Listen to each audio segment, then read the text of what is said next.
To support this podcast, go to positivesarcasm.com/donate. Any amount is appreciated. Once again, positivesarcasm.com/donate. Thank you and enjoy the program.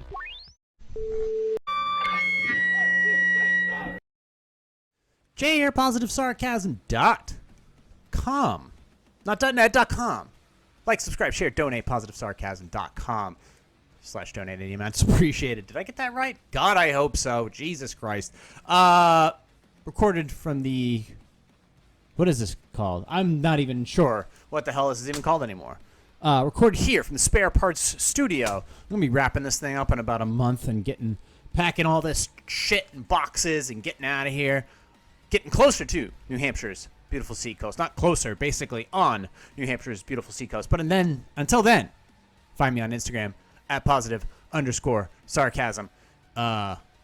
You can send me messages there. Or you can go directly to my website, positivesarcasm.com, and hit the contact page and go ahead and do your thing there. You can just email me directly, positivesarcasm@outlook.com, especially for you fitness competitors looking for your posing music. Go ahead and hit me up there.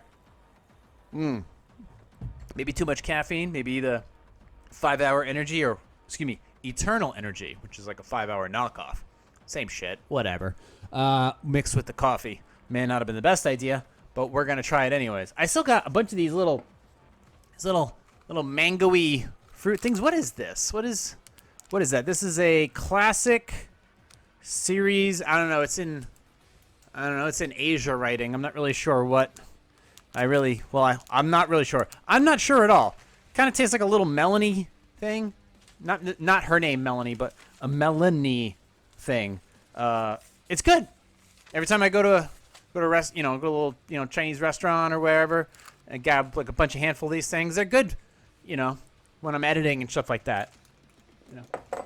Yeah. So I don't know, nothing special. Just thought I'd share it with you. I post a little thing to Instagram when I'm about to start the podcast again. I used to do that back in the day a lot. I don't know why I stopped doing it. Oh, probably because I was clinically insane. How much has changed?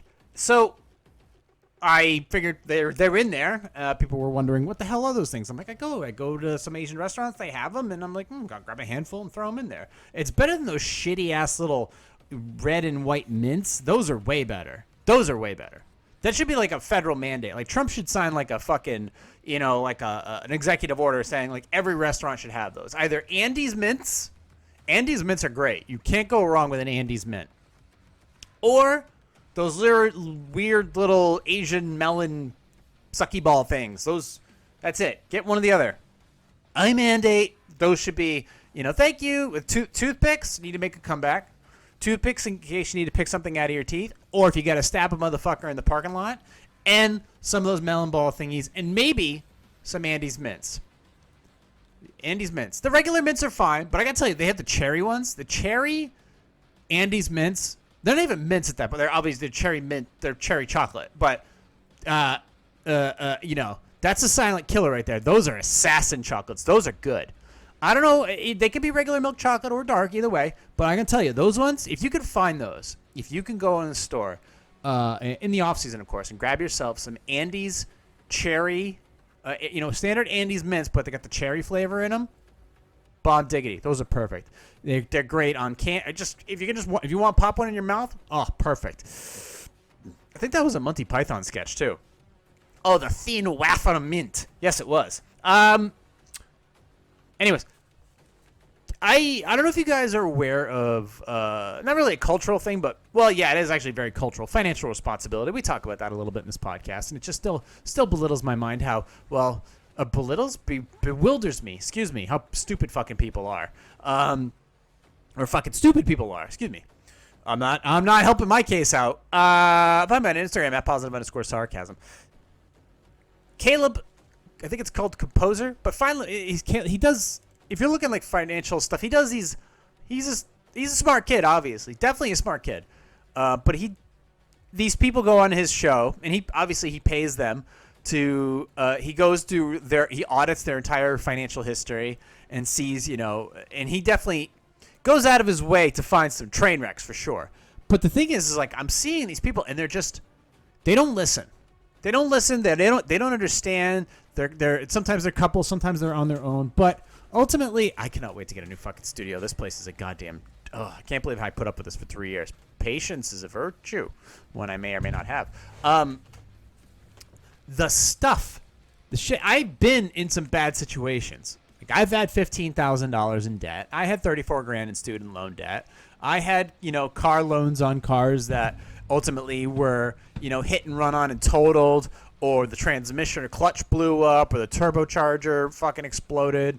I've had all these problems, and I've managed to, several times in the course of my life, managed to get out of these problems. But it bewilders my mind. Like, these people, they owe hundreds of thousands of dollars in a house, or they have thousands of dollars in student loan debt, or they don't understand how much money they make in a month, or they have like all these subscription services, but they just refuse to. Their brain is just refusing whatever Caleb is telling them. Just that you need to ditch these subscription services. You need to. Why do you have a car loan that's this ridiculous? Why are you spending all this money on shit that you don't need? And they always seem to find a way out of it. They don't really find a way out of it. They don't explain it away. They're just like, yeah, well, but, and I'm just like, in a 1 minute clip, I'm blood red mad. And I'm thinking, I'm like, man, I'm really fortunate. I'm really fortunate that not only can I, in many ways, I can kind of, it seems like my financial responsibility now is seemingly being able to rub off on some people. But they're like, I see they have car loans that are $15,000, $20,000, $30,000, $40,000. Just people buying Dodge Chargers and giant fucking Dodge Rams and just crazy cars. And I think to myself, I've never owned a car, or I've never had a car loan over $7,000. Never, ever. And the Saab 9.5 Turbo, $5,000. The Pontiac Grand Prix Supercharged, $5,000. The Pontiac G6 hardtop convertible, $7,000. The Ford Mustang GT convertible, which I still own to this day, $6,800. The my SUV, which I still own, that was $6,000. I'm thinking of buying a third car, and the car market is definitely taking a hit right now, and so the cars that were maybe like $5,000, they've dropped even more. I mean, so if you shop for a decent car, it's available. But I'm like, it bewilders my mind. Like, who's to blame? Like, obviously you can only.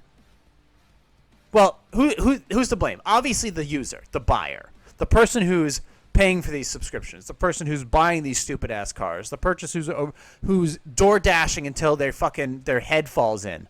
These are the people who are ultimately, the user is responsible.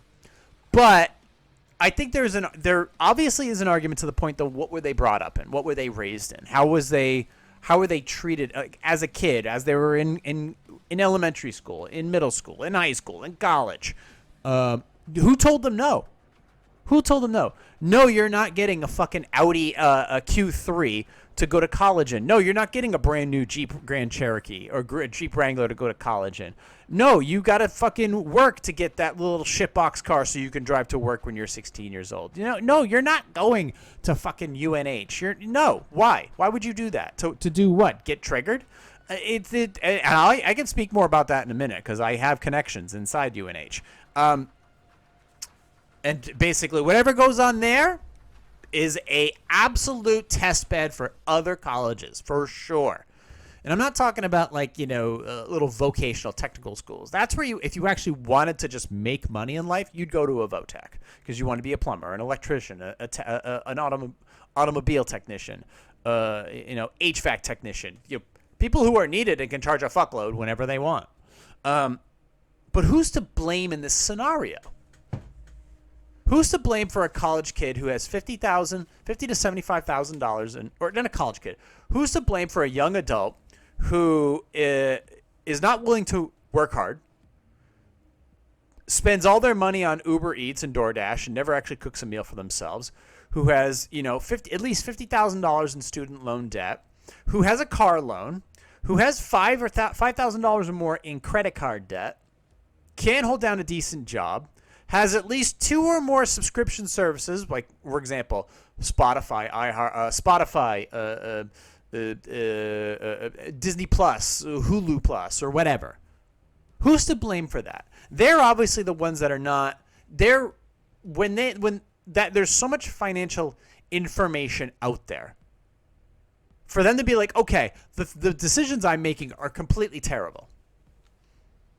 Doesn't matter who's telling you this. It could be Andrew Tate telling you that you're spending all this money on bullshit. It could be that fitness influencer Ashton, who's every morning he washes his face with $30 bottles of water. Doesn't matter. Regardless of what the other shit you believe in, if you take just that smidge of info and apply it to yourself, be like, maybe I don't need all this stuff. I'd say after about 2 years, you'd be in a position to be like, why the fuck was I making those decisions back in the day? Why was I making those decisions back in the day? I'm much better off now. These are all, I mean, in 2 years, you could completely change it. In 1 year, in 6 months. But who's to blame? Who taught them this? Did they not get any financial education? I mean, obviously, okay, if they're within nine years of being out of school, like, and when I say school, I mean like college, like 4-year education, bachelor's of art in, I don't know, fucking calligraphy. Calligraphy's cool, by the way. I mean, it's just cool to be able to like but once again, you could probably go on YouTube and learn how to do that on your own. But let's circle back here. Let's stay on point. Who's to blame? You go to college, you obviously want to learn a trade, learn a value. I mean, socially, I think it's pointless now to go to college. But if you were to learn something in college, can you apply that within 6 months to a year without being, basically phased out by technology? And I don't mean just like by artificial intelligence. I mean just by technology in general. I mean people who do shit manually, and then all of a sudden they get a new industrial piece of equipment comes along. Yeah, your job's not needed anymore, bro. Sorry, kick rocks. So, what are you going to learn there that you can't learn on YouTube or with an apprenticeship or just by starting in the workforce early as soon as you graduate high school? So, are you learning any financial or intellectual education while you're at college? Okay. Is college to blame? Oh, absolutely. College would absolutely be to a degree, because you can't always 100% blame something for all of a person's problems. You just can't do that. Okay. And I'm building generalities, but work with me on this. The simple fact is that, okay, did college not teach you everything or teach you anything? Okay, cool. Well, all right. Well, they fucking suck. You chose to go there. All right. Let's circle back even farther. Let's go back to high school. You were in high school. What kind of car did you have in high school? Huh? Did you have like a fucking 2021 Volkswagen Jetta with like 30,000 miles? Who gives it? First of all, if you're in high school, number one, who gives a shit what you looked like? Who gives a shit what you drove? Who gives a shit what you wore for shoes? At the end of the day, if you had a shitty time in high school, I get it. As long as you didn't shoot anybody from grade 8 to grade 12, you have a chance to completely turn your life around and gain social status, physical status, financial status within a matter of 4 years. Very easily. So, nothing that happens in high school can it impact you? Yeah, but ultimately, all right, college fucked you over because they didn't teach you anything. Okay, what about high school? Did high school teach you how to be financially responsible, to make you understand that not everything you do in high school is the end, or not every fucking thing you screw up in high school is the end of the world? All right, maybe you made a few bright decisions. Maybe you bought a car that wasn't $10,000, $15,000, $20,000. Maybe your commute to high school wasn't long. Maybe your job was right nearby. Okay, these are little things. Did you make those at school? Okay, let's say you didn't. Let's say you had a car that was expensive in high school, and you already had subscription services and a giant ass cell phone bill because you didn't want to, get Visible or Mint. So you have this giant cell phone bill. You have this giant car payment. By the time you're 18, you already have a credit card. Cool. All right. So high school's to blame. They didn't teach you that from grade 9 through 12. They didn't teach you about financial. They didn't teach you about social. They didn't teach you about physical. They didn't teach you anything about gym, how to get swole or how to get lean, nutritional advice, financial advice. They didn't teach you anything. Okay. So the high school's to blame. But to what degree? To what degree? Not completely to blame. Okay. You don't read everything in the Bible. I don't read everything in the Bible and be like, we did this. We did the 10 Commandments. And I took at least one of them out because I was like, granted, I also pulled a gun out during one of the commandments, but still, that was just more for a comedic shock factor. Granted, it was a light joke, but, the thing sits in the drawer, and it was right there. So I was like, just grab it, see what happens. Granted, I'll mind you, my mother hates this podcast. Hates that fact that I'm behind the microphone, putting myself at risk every single week. She despises this podcast. She won't say it. She won't actually, no, she will say it. She despises this podcast and the fact that it exists. She'd rather I go, fly drones and take pretty videos of flowers and do all this other gay shit. That's what she prefers I do. She prefers I never open my mouth. And you know what? Never going to stop. Never going to stop. Ever. Not to spite them. Not to spite her. But just for the mere fact that this is a mental exercise every single week. Am I capable of doing this? And you know what? It just can't. It can't. I'm sorry. The train has left the fucking station with no brakes. So we're just going to keep on cruising until we either A, get on the wrong track and smash into another train, or we come to a nice slow stop because we ran out of fuel. Something's going to happen, but ultimately, sorry, it's just going to keep going. That being said, who's that? What's that all about? Oh, my phone upside down, and I just dropped my notepad again. All right, whatever. Okay, whatever. Who cares about that? So, the Caleb audits things. It's like, all right, college is to blame, but to what degree? Your workforce, is that to blame? Maybe to some degree, but we're not going to get into that. College is to blame to some degree. High school is to blame to some degree. All right. Well, you haven't hit high school yet. You're still learning financial responsibility starts a little earlier. Just responsibility in general. Self-ownership. Where does it start? It does start with parenting. It starts with parenting. It starts with family. It starts with friends. Who you hanging out with? Did you learn from an early age to save your money? Did you learn from an early age not to hang out with certain people? Did you learn from an early age not to be a spoiled little shitbag? Did you learn these things at an early age? Granted, I was a spoiled brat when I started to hit my teens because I didn't have, siblings around. But I did have siblings when I was much, much younger. I had fucking fights with them. I did learn I had to share the bathroom. I did learn that I didn't have any fucking money and I had to ride my bike with whatever pennies I had to go get candy at the store. I learned these little things. Broke my fucking arm, ran into a door, got shoved into the bathtub. I mean, all these little things had, fights with my dad. I had all these little items that you're supposed to have. I had, conflict. I had resistance. But my parents didn't know shit about money either. So ultimately, I was, I suffered under that guise of stupidity. That they didn't know fucking shit about money. They didn't know fucking shit about the stock market. They didn't know shit about compound interest. They didn't know shit about that. It was just, they knew the Prussian method. Go to school. Go to college. Put your money in the bank, piggy bank, and earn that 0.00000000001% interest on that $5,000 that you had after 5 years that ultimately ends up being $5,000.05. So therefore you've wasted your fucking time. They knew the Prussian method because that's what they were raised on. Just hold on to that money as tight as you can. And for a time, that did work. That did work because then you had that money. You had that $5,000 to put towards something. But ultimately, they didn't understand that things go like this. And sometimes a little bit like that. But then ultimately, they go like that again. So it's like that they didn't understand that. They weren't taught that. They weren't taught that. They were taught that, it was depression style. Depression style lifestyle.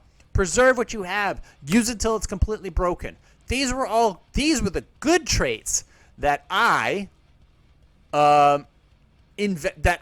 was bestowed upon me. These are the good traits that use shit until it's broken. There's no reason to buy all these other things when there's a ton of other stuff available for low cost or free, whether it be clothes, furniture, cars. Why the fuck are you buying brand new cars, you fucking idiot? Why are you buying brand new furniture? Who the fuck spends $1,000 on a couch? What are you, fucking stupid? You know what? You could buy a couch for like $40. Oh, but somebody sat in it. Who gives a fuck? If it doesn't have bed bugs, pick it up and put it in your fucking studio apartment, you stupid shite. There's no need. Okay, fine. You want a nice couch. All right, maybe $300. Maybe. First of all, do you even have $300? You poor piece of shit. Do you even have that? So, all these items. Yes, my parents didn't know shit about money, but yes, they did know something about preservation of things and using them till it's broken, and ultimately self-responsibility and self-ownership and things like that. They did bestow that upon me, and I did end up utilizing that, and that allowed me to ultimately, every time I'd fuck up in my own life, I managed to dig myself out of it, ultimately dramatically, and usually placing blame a little bit on other people for making me turn into a giant emotional mess. And I've gone through multiple cycles of that, but ultimately I figured it out on my own, and I was able to look up information and seek out the right people or the right information for me to kind of move forward in life. It took a while, but I did it. And ultimately, with a little bit of, research and a small amount of anger, that ship, was steered in the right direction. But these people that Caleb's looking at, it's like they didn't have any guidance in college. They didn't have any guidance in high school. They didn't have any guidance in middle school. So who the fuck is parenting these little shits? Who is parenting them? They taught them nothing. They just gave them whatever they want. Never said no. Oh, honey, you can have this. You can have that. Do this. And it's like, nothing? You can have whatever you want? Where's the at least the verbal slap? Let alone, I get it, but again, the actual physical slap or whatever. But where's that resistance? No resistance. It's a road to nowhere. It's a train to nowhere. It's just the money's always going to be there. The margin is going to always be there. It's like going into the stock market and it's like I want to buy 50 shares of Amazon. And it's like, okay, cool. Here's margin. Margin is basically we're going to give you this much money so you can go and buy that stock. And the margin goes on forever. No, it don't. There's something called margin call. Eventually, the bank or the loan shark goes, all right, you bought 50 shares of Amazon. Time to pay up. There's an interest payment coming. Or the stock has dropped to the point where the bank is looking for its money. The firm is looking, the investment firm is looking for its money. Where is it? Well, I don't have it. Oh, you don't have it? You can't come up with it within the next 2 weeks? No, I can't. I'd have to sell all my stock. Okay, then you sell all your stock and you give us that money, and then also you owe us the amount that stock has dropped, plus the interest on top of that. Well, I don't have that. You don't have that? Now we have a problem. So these are the things they're not being taught. This is the resistance. The resistance to life needs to come early, and it needs to start with the parents. Obviously, if there's no dad in the house, there's going to be no resistance at all.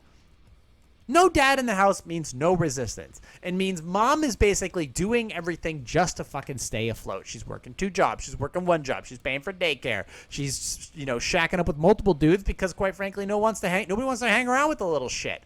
I don't know. Maybe it's not mom's fault. Maybe dad was a piece of shit. Obviously, he's not there. I don't know. But somebody's to blame here. But if there's not 2 people in the house trying to help you figure shit out and there's no resistance along the way, I'm sorry. Now we've got the parents are to blame, the high school's to blame, the college to blame, and now you've got these people on the Caleb show there, and they just they don't know. They have no fucking clue. And when somebody tells them for the first time, actually gives them, offers resistance for the first time, they just immediately reject it. They don't know how to handle it. They don't have an explanation for it. They just go full retard. And honestly, these people, they're fucked for life.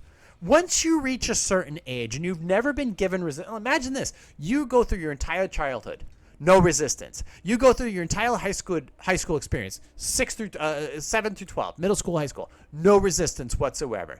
Everything, safe spaces, blah, blah, blah, goes through, okay, no resistance. They go through college, 4 years of college, $50,000, $75,000, $100,000, no resistance whatsoever. So you've gone through 22 years of existence, you've had no resistance. You never run into any walls. You want a car, you want run any walls whatsoever. You wanted cars, you got them. You wanted subscriptions, you got them. You wanted shit online, whatever, you got it. Amazon, right to your doorstep. Uber Eats, there you go.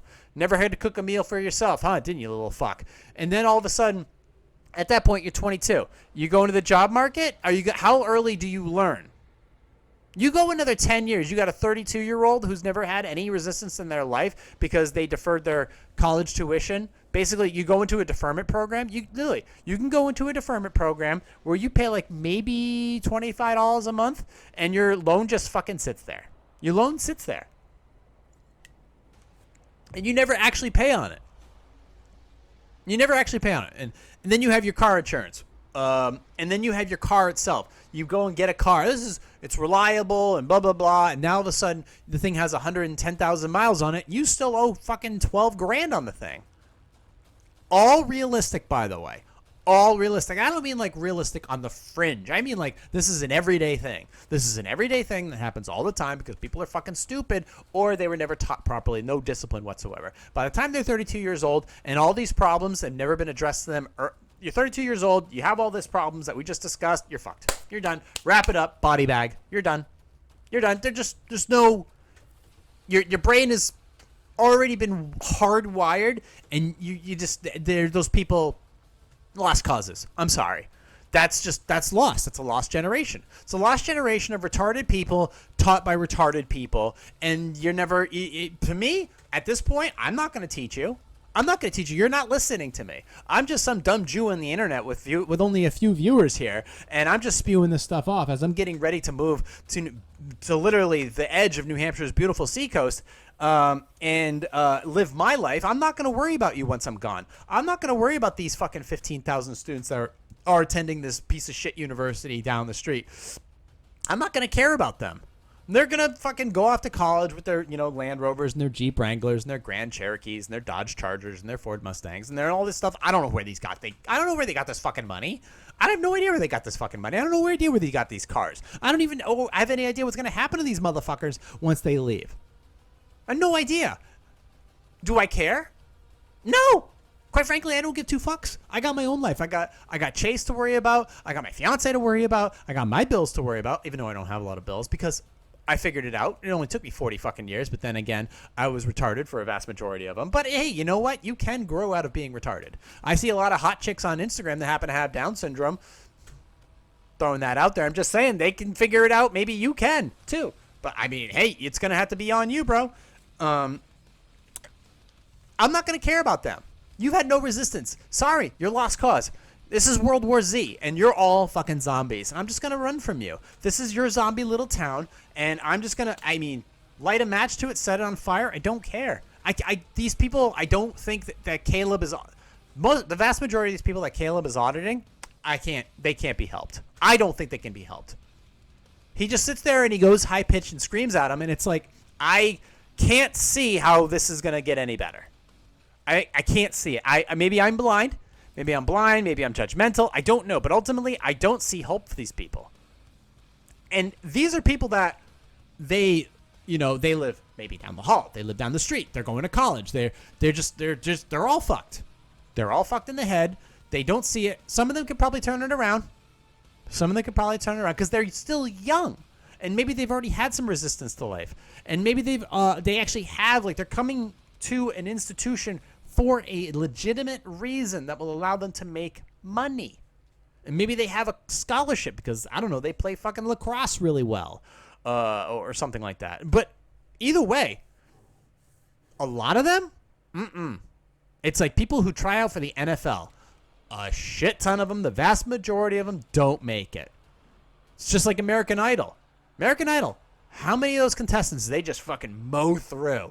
Like fucking blades of grass in the lawnmower. Just mowed through in the very, very beginning. All of them. And they all have these sob stories. And it's like, yeah, you think you could sing, but guess what? You can't. Back to Romania you go, bitch, because you can't sing at all. And you got this huge sob story and nobody will ever forget about it. Nobody will ever remember you. So, bye-bye. Have fun, loser.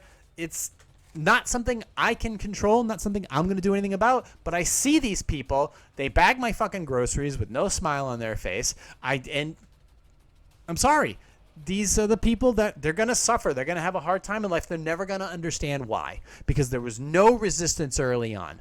No resistance ever. None.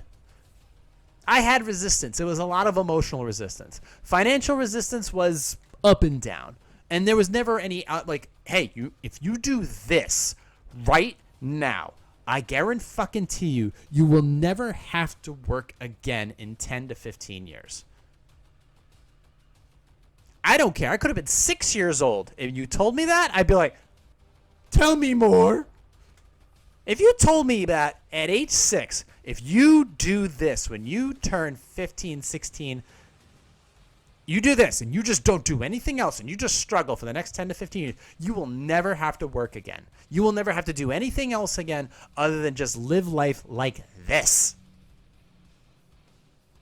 Like, and I'd be even at the age of 6, I'd be like, let's hear what he has to say. Oh, Oracle, please teach me. How do I become, I don't know, pistachio rich?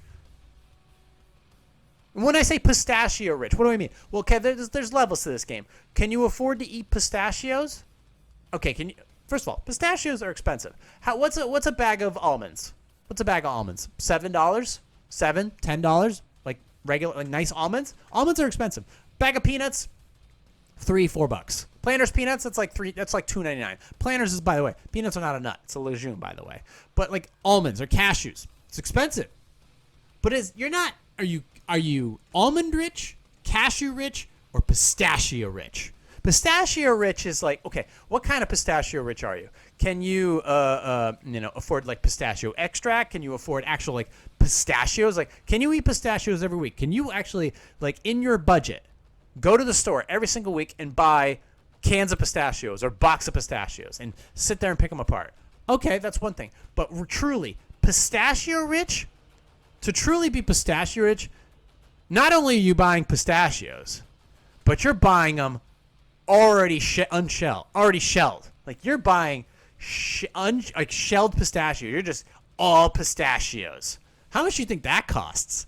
You're eating pistachios without having to pull them out of the shells. You're drinking pistachio martinis, pistachio gelato. That's pistachio rich, where everything you have has a little bit of pistachio in it. Pistachio fucking cream sauce, pistachio cream cheese, pistachio butter, pistachio martini, shelled pistachio. You just live, your fucking walls are painted pistachio. That's pistachio rich. If somebody told me at 6 years old, you can be pistachio rich by the age of 30, I'd be like, all right, I like pistachios. That's the case. Not a ribeye. Ribeye rich, no. Pistachio rich. Everything's green. Pistachio, that is the green nut, the color of money. That's when somebody's truly rich. Not the size of their yacht, but the amount of pistachios that have already been shelled that they can consume on a weekly basis. That's when you know you're rich. That's pistachio rich. But there's no resistance there. There's no resistance to be had. So these people are never going to be pistachio rich. They're never going to be able to afford pistachios in general. There's nothing there. They can't afford to do it. They can't afford. These people are they're bound for ramen noodles. They'll always be restricted to that ramen noodle diet. Don't get me wrong, I ain't got a problem with ramen noodles. It's a great accessory to food and making soup and things like that, but it's part of it. It shouldn't be all of it. And I was talking to a guy who works at a college. I probably already named it off, but anyways, we'll just keep going here. And the insanity that takes place, especially right now, like they're worried about, because the amount of financial administrative bloat that is at these institutions is out of control. And some of these people, they try to look busy. They just disappear. I don't want people guessing what my job is or what I do on a day-to-day basis. And it's like, I think it's grim. These colleges, the future is grim. And there's going to be a lot of, first of all, they get federal money. They get state money. They get donor money. And it's like, when that shit dries up, what happens to these extra jobs? What happens to the people with people underneath them? What happens to the underneath people? What happens to all of them? Where do they go? What curb do they get kicked to? You know, where do the tuitions go? How many tuitions stop? Like tuition money, sponsorship money, recreational stuff. I mean, it's like a fucking Ginsu knife. All this stuff, it all gets cut. It all gets cut. It's gone. Next thing you know, poof, we ain't got the money. Wrap it up, son. Where does it go? What happens to all these people? Well, obviously they're going to get shit canned. We ain't got money for fucking lesbian dance arts anymore. Sorry, you got to go. What? Here's your severance. 6-month severance. Kick rocks. Where do they go? Do they have that resistance built into their head that they're like, oh, fuck, I got to get a job in 6 months. I'm going to run out of money. I'm not going to have any health insurance. I'm not going to be able to go to the dentist every fucking twice a year. I'm not going to be able to do any of that. So where do they go? I mean, I know unemployment right now is like, what, 4.1%? Where are they going to go? Are they going to end up cooking your burger over at Five Guys? Where are they going to go? There are jobs. There's a ton of jobs available. It's just not going to be the most ideal job where you can literally, wander around and fuck around all day while making, $50,000, $60,000, $70,000, $80,000, $100,000. I don't know. The motherfuckers who do who are paid to work on the homeless problem in Los Angeles County, they're making over six figures. And I mean, none of them are solving the housing crisis over there. None of them. The homeless crisis. None of them. But some of them are making like $250,000. What's going to happen to them? Obviously, I don't give a fuck about California. Let it burn. Indeed, it was burning. But where are they going to go? So, okay, let's just say the college cuts, 10% of its staff. Where do they go from there? Do they end up going into fast food? Do they end up going into restaurant business? Do they end up going into retail? Do they end up struggling along with everybody else and finding out there's the true resistance in life? Do they turn into like temps? Where do they go? Do they just go completely insane because they've never had any resistance and they've had this shit job? They literally got out of college and got a job back in college, and then the cycle of bullshit continues. They've never had a real job in their whole fucking life. So it's like, where do they ultimately go? Like I said, the funding's going to get cut eventually. All this shit's going to go online. There's online academies. There's smaller colleges. There's vocational institutes. There's these colleges where you can get, you're a kinesthetic learner? Perfect. We got a college for you. Go to this vocational tech and learn to become like a master electrician or a master engineer in this, and this, or whatever. We can do that. And you can have the certification in 2 years. You want to go be a firefighter or you want to go be a cop? Easy peasy. Sure, they're thankless jobs, but you can go do them. And they pay, and holy shit, overtime. And you don't necessarily have to become a cop or a firefighter. You could become a dispatcher. You could become an admin or firearms instructor or something else in those avenues. There's tons of shit out there. What's going to happen to all these people, though? They're not going to get funded. The government's going to lay off a shitload of people. Where are they going to go? State institutions are going to shit can a ton of people. Where are they going to go? Federal institutions are going to lay off. Where are they going to go? Are they going to get pay cuts? Like, are they going to finally take up the jobs that have been needed for a long, long time? Don't know. I'm going to keep my eye out on them, though, to make sure that wherever they're going, if I see them in the places that I normally frequent, i.e. the grocery store most of the time, I'm going to make sure that they're not fucking up my day-to-day. I'm going to make sure of that. I mean, hey, at the end of the day, we funded it. We funded these garbage institutions, and they had no resistance either. Just like that freaking 6-year-old I was talking about. Me. It's the 6-year-old me. I had resistance. But imagine the 6-year-old them. No resistance as a kid. No resistance in high school. No resistance in college. Paved roads with fucking flower petals. The college institutions, same thing. Funded the whole way through. Funded by state funds, donor funds, federal funds. All of that. We funded them.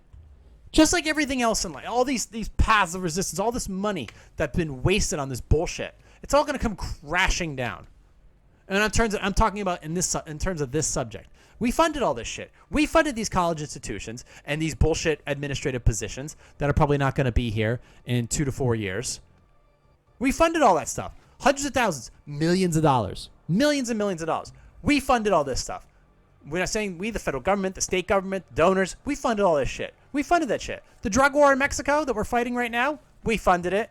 Nicaragua, we funded that shit. All that drug cartel shit down in Nicaragua, we funded it. The Venezuela socialism thing, all that stuff that was going on, yeah, we had funds in that too. The fucking new president in Brazil, yeah, we funded all that garbage as well. There's American money in all this stuff. Libya, the whole fucking, we funded that shit. We fucking funded air campaigns to blow up Gaddafi. They were a lot more, Gaddafi was not great. But then again, were we? But we funded an entire air campaign to go over there and blow that shit up and topple that government. Now there's fucking slave trades online. So Mexico, we funded that drug war. Nicaragua, we funded that problem. Venezuela, we funded that problem. Brazil, we funded that problem. They don't even have free speech there right now. We can't even send journalists down there, really. Libya, we funded that. The war in Syria, we funded that. Ukraine, we funded that. Iran, back in the 70s, that was a cultural haven. People in bikinis getting tans on the beaches. We funded the whole Ayatollah takeover. We funded that. We funded that too. The Wuhan lab, the whole COVID 2020 thing, the Wuhan lab, yeah, that's American money, by the way. The fucking NIH funded that shit. So we funded that. The whole Chinese outbreak in Wuhan, China, we funded that. Israel, Gaza. Say what you want. Say what you want. Our money's there. Our money's there. Our money's influencing. All this stuff that we funded it. Right down to the fucking institutions that are educating your kids right now, supposedly educating your kids. We funded all that shit. We are 100% responsible for all of that. So what's the job market going to be like for all these people who don't have resistance built into their brains at an early age or even at a late age? What's going to happen to all these fucking retards? I don't know. Now, we can always sit here and blame the parents. Sure, you can always blame the parents, but you can blame them to a certain amount. You blame the parents for a certain amount. You blame the high school, the education department, the influencers to a certain amount, the colleges to a certain amount. But everybody's to blame. Everybody's to blame. If nobody's taking responsibility, you get a share of the blame. If nobody's offering resistance, that person gets blamed. We just want to make our life easy for our kids. What define easy? Define easy. You want to start with something? Teaching your kid right and wrong. Hard, easy. Shortcuts, long routes. Teach them options. Teach them strategy. Teach them preservation, appreciation, conservation. To be open-minded, to listen to other people's arguments or statements or opinions or something. Teach them something. This is just like paving the way. Here's the keys to a brand new fucking Audi. Go to college and, I don't have to deal with you. Here's a fucking brand new, $1,200 laptop. What are we doing? Well, I'm not doing anything. I'm getting the fuck out of here. I paid my dues. I've been in this town for 3 years. I'm done. I'm done with this bullshit. I'm going to literally, I mean, I don't care if this place burns down the day after I leave. Doesn't matter to me. Does not matter to me. You know, this is reality. I'm not worried just about a financial bubble. I'm worried about a cultural bubble. The cultural bubble collapsing. And I see it every day. I fucking drive by and I see a Prius doing 10 miles under the speed limit. It's just like something for some reason. Not so much a Tesla, but a Prius, because the Prius started it all. And I see a Prius, and it just fucking makes me see. Because number one, it's a fucking ugly car. It's an ugly car. The actual Prius I'm thinking of, the original Prius with that flat fucking bumper and that's freaking just that fucking nose, looks like my Jew nose. And it's an ugly car. It's an ugly car. And the idea, I get, it gets great gas mileage.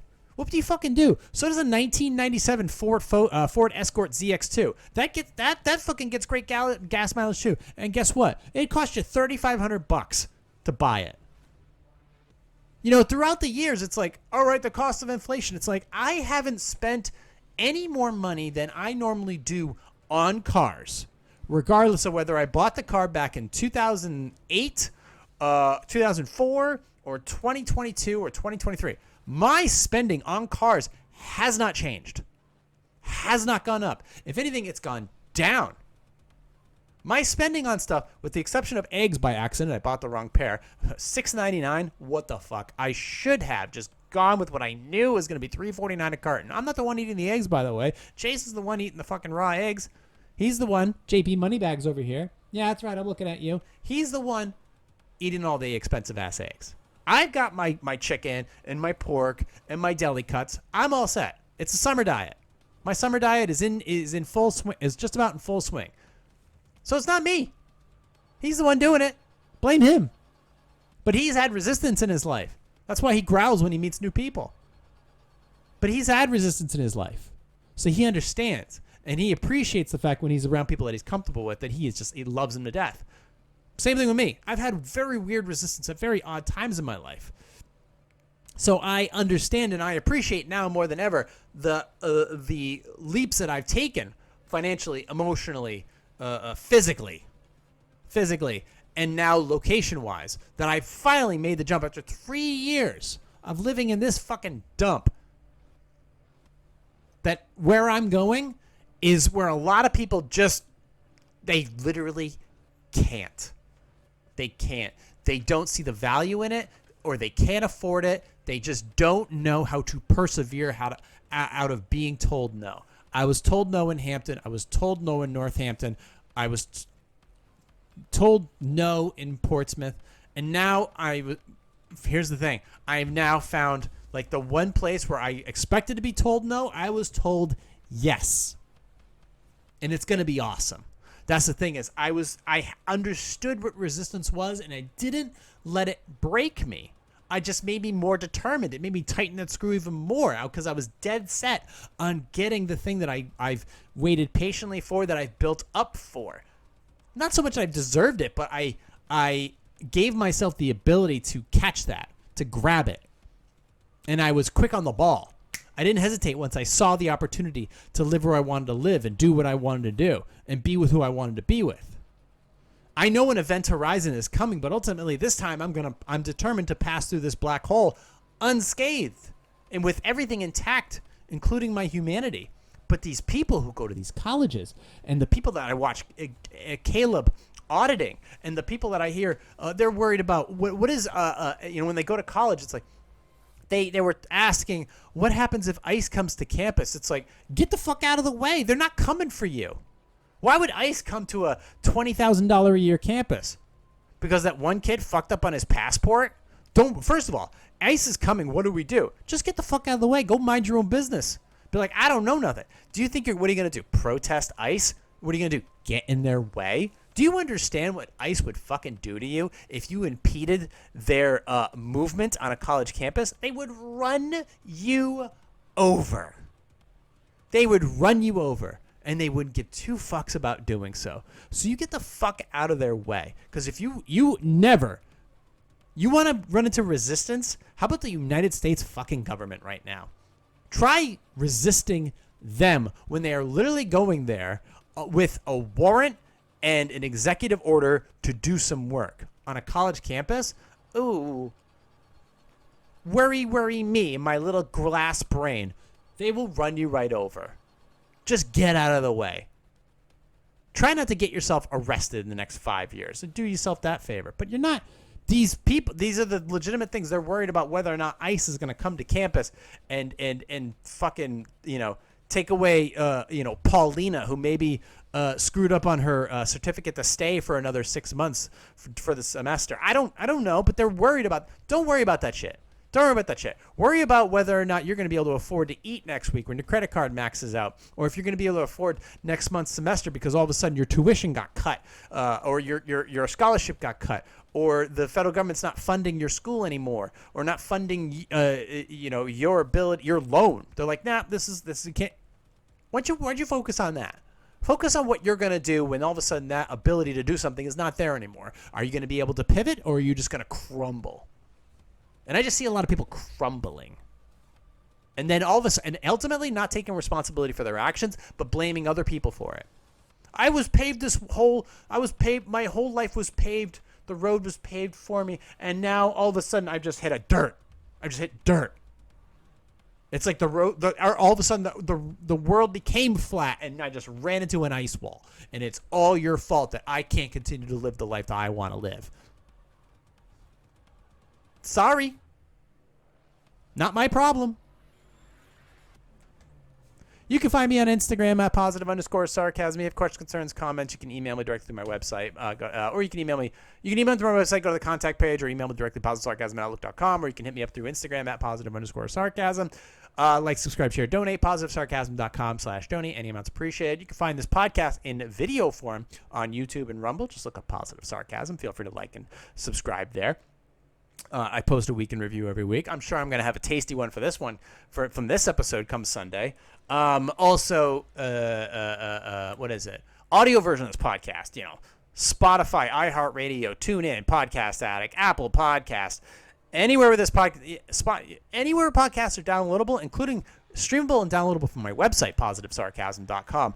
We are rolling, and I'd just say, just over a month from going on an official hiatus so that this podcast and this entire Positive Sarcasm universe can be relocated to legitimately to New Hampshire's beautiful seacoast, and I can set up shop the way I want to set up shop with a more relaxed demeanor because I'm cramped. I'm ready to go. Maybe it's because I had a full cup of coffee, a 5-hour energy knockoff, and some 4-brain focus pills. But I am ready to go. And ultimately, I know I'm amped up, but I'm optimistic. And I know this podcast is for entertainment purposes only because I'm not licensed or certified in anything whatsoever. But Jesus Christ, I must be doing something right. If something. So even if it is for entertainment, take my advice. Or don't, because it's for entertainment purposes only. Recorded here from the Spare Parts Studio for entertainment purposes only. Nearing ever so closer to New Hampshire's beautiful seacoast. This has been a Positive Sarcasm presentation.